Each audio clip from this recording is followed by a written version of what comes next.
us just to talk about trends we are seeing in the ICT space and what are we defining as the new norm when you look at how the ICT industry as a career is continuing to evolve. Many thanks, Harry, for joining us on the program. Thank you. Thank you for having me. And it's been a while since you've been here. Our new studios, of course. Yeah, brand new, very nice. I like them. Cutting really edge. Trendy. All right, thank you. Yeah. And let's just quickly get on to some very interesting developments. Various studies have shown that during the pandemic, we did see a huge chunk of institutions adopting ICT and, of course, extending this to their staff to be able to work from home. Perhaps just give us a sense of how did the scenario play out in the East African market from where you sit, and what trends will we see defining the workplace in the coming months and years? Interesting question there, Abby, because you know, the pandemic got everybody flat-footed. You know, when the government announces that, you know, you have to go home, work from home, so a lot of organizations were actually initially confused. So how do people work from home? And, you know, think of the banking sector, for instance. Their offices or their banking halls or whatever it is, you know, are cordoned, so that to avoid insecurity issues, because you know they don't want bad guys to get into their networks, and therefore, you know, it's a safe area.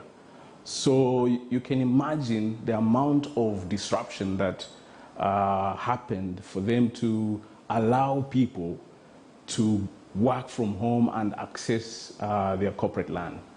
So that was a massive disruption, and a lot of this is just the banking, but a lot of other sectors as well went through the same kind of turmoil, and it was up to now the CIOs, the IT directors, to think quickly and create tunnels, safe tunnels, so that you know, people can work from home, but also secure the digital assets of the different businesses.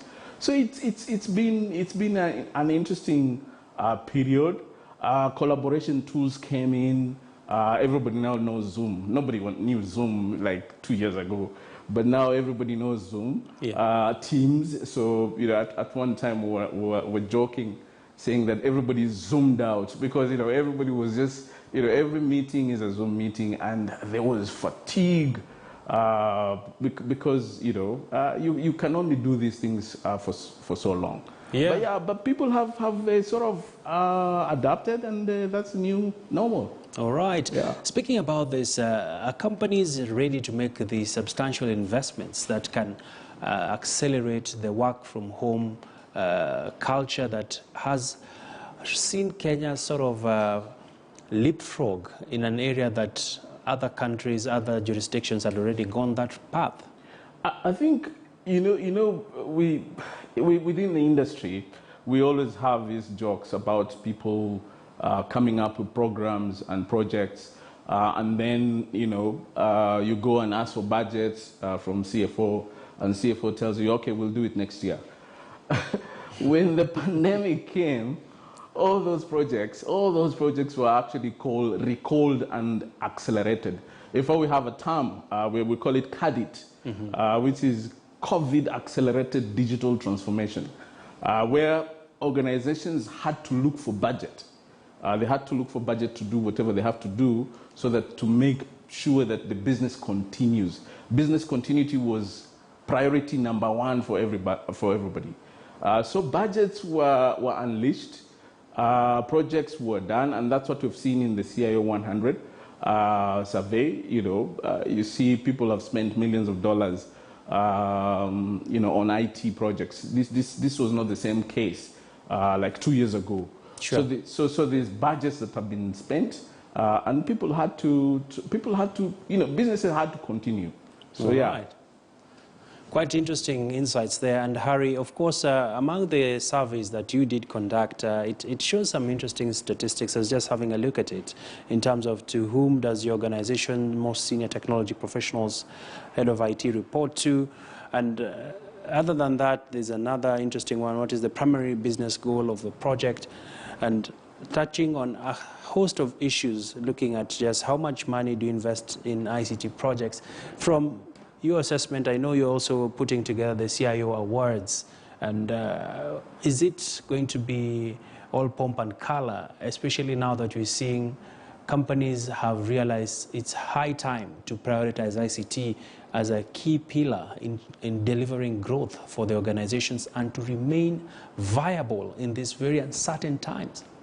Yeah, it's going to be interesting, and those insights that you mentioned are very, even us, we were very interested, it interested us because 1 year ago, we asked the same questions, like, for instance, who does your CIO report to? And only 60%, I think 50% of the respondents say they report to the CEO. This year, when we asked the same question, 80% of the respondents say they report to the CEO. So you can see there's the role of the CIO all of a sudden has been elevated. And it's because of the digital transformation that is going on, and also the pandemic, because you see now the pandemic caused organizations to really rely on digital. The other question about budget, it's what I was talking about. If you look at the insights there, companies, about 20% of the companies that were surveyed indicated that they spent close to 20 million US dollars in new systems. So you can imagine, that's a lot of money to put in systems. So so these are some of the things that we'll be discussing at the CIO 100 symposium later next month. It's 18th and 19th in Mombasa. So those are some of the things we'll be sharing, and many other things. Looking at the different technologies that people have adopted during this period. Like I was talking about the Zoom and Teams. They're called collaboration tools. So all of a sudden now you have a dispersed team. Some people are in Kitengela, others are in Lamu, others are in Mandera, but you have to collaborate to deliver on a project or to get the business going.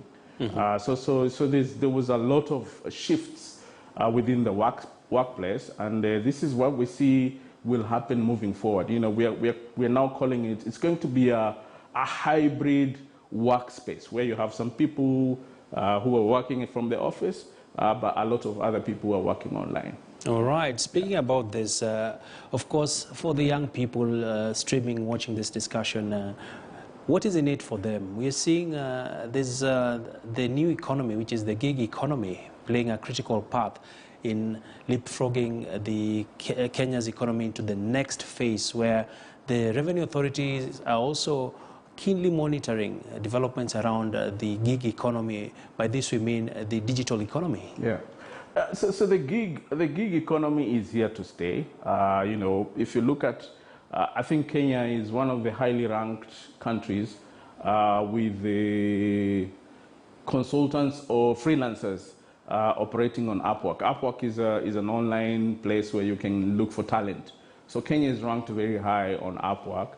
But there's also the government Ajira project, which also is about the gig economy. So I think, what we are seeing from the sector is Africa and Kenya, we're seeing people are no longer waiting to consume technology.